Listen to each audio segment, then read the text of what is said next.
I just want to be a fly on the wall for these debates going on in Hallis Hall in Chicago.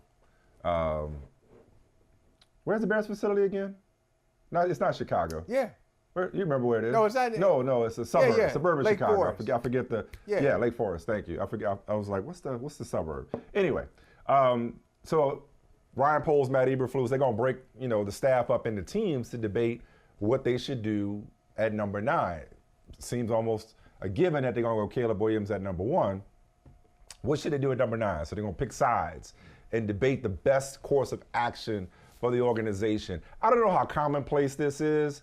I can't say that I've heard of, but obviously it resonated with us because what do we do, all the time? Discuss, debate, point, counterpoint, you know what I mean? So I was kind of interested in that because I don't know how much that goes on. Maybe you do. Like I said, you've been a fly on the wall for many a draft meeting and a draft process. Do they just, break off into teams and try to convince the decision makers, the judges, who makes the best argument? Does it really come down to that? Or is it just a healthy exercise?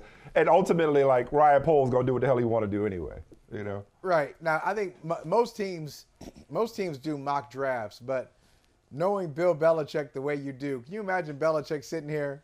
Because he used to call Around the Horn Around Town when Around we did the it. Town, yeah. Yeah. I see you on the Around Town. Calling all the horn.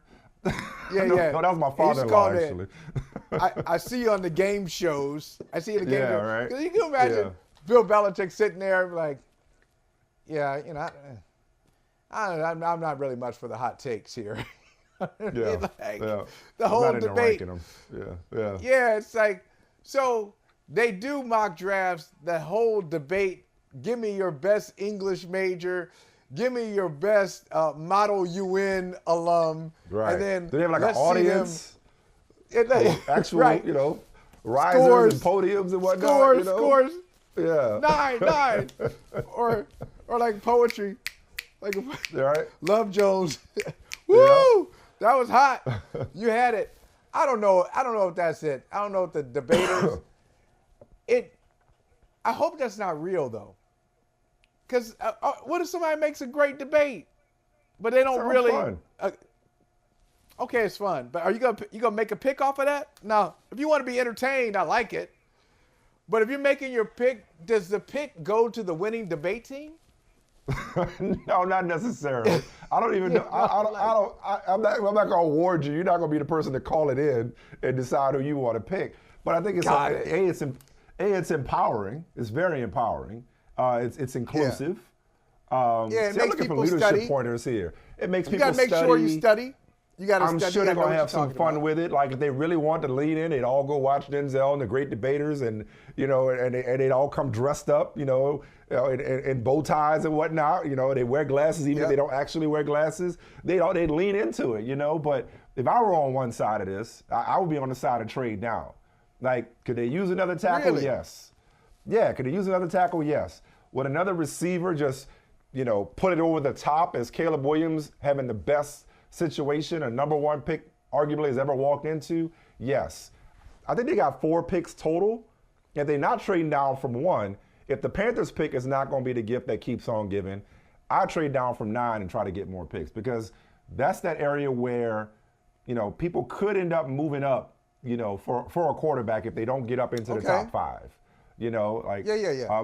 Minnesota's at 11-23. So like if the top 5 trade doesn't happen and the Cardinals take Marvin Harrison and the Chargers take Malik Neighbors or Brock Bowers or something like that, and then, provided the Giants don't take another quarterback, maybe there's some action at that 9 spot for the Bears after the Falcons at 8. Maybe there's some action at that 9 spot. So, who knows? But I'd be looking to trade down and accumulate more assets. That's the side that I would take for this great debate in Chicago. Okay. It's really an interesting conversation because as much as we talk about quarterbacks and you just never know, we look at the class of 2021. We've talked about that. Everybody, all those first-round quarterbacks are going to have a new team except for Trevor Lawrence. So he's the class. He's the star of that class, which is not saying much. And then 2022, that class is not looking so great either. So we talk a lot about how hard it is to get quarterbacks right. Yep. tackles are really difficult. First-round tackles in the NFL, you can look at some examples. I'm talking about left tackles, right tackles. I'd make the argument over the last 10 or 15 years, the best tackle drafted in the last 10 or 15 years in the NFL, and I'm not saying this guy's bad, but it's Lane Johnson. Either Laramie Tunsil in the first round. It's either Laramie Tunsil or Lane Johnson. Yeah. Okay, so you got a left tackle who's really good, Tunsil, and you got a right tackle in Lane Johnson, who went number 4. So you had a right tackle who went 4th, and there are a lot of tackles who have gone in the top 10 and the top 15 since then. You know, Stanley with Baltimore, who's a good player, but he was drafted 6th overall, Ronnie Stanley. So you got all these guys. It's hard to get tackle right. So they might be tempted to take a tackle. I wouldn't. You know what I'd do? I'd stop trading down. And here you are. You're finally in a position. You've got Caleb Williams. You've got DJ Moore. You've got Keenan Allen. You've got DeAndre Swift. You know what you could do? You're finally in a position to take the best player available.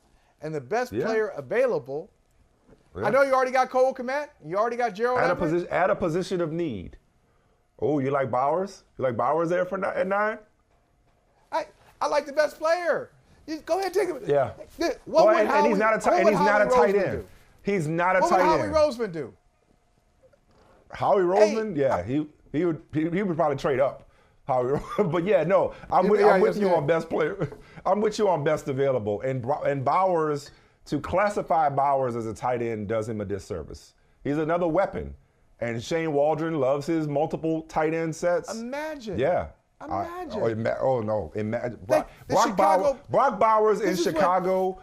It would be like, it's like they're known for like middle linebackers, whether it's Urlacher or Singletary or Butkus. Like he'd be the tight. He'd be the Ditka. He'd be a modern day Mike Ditka type.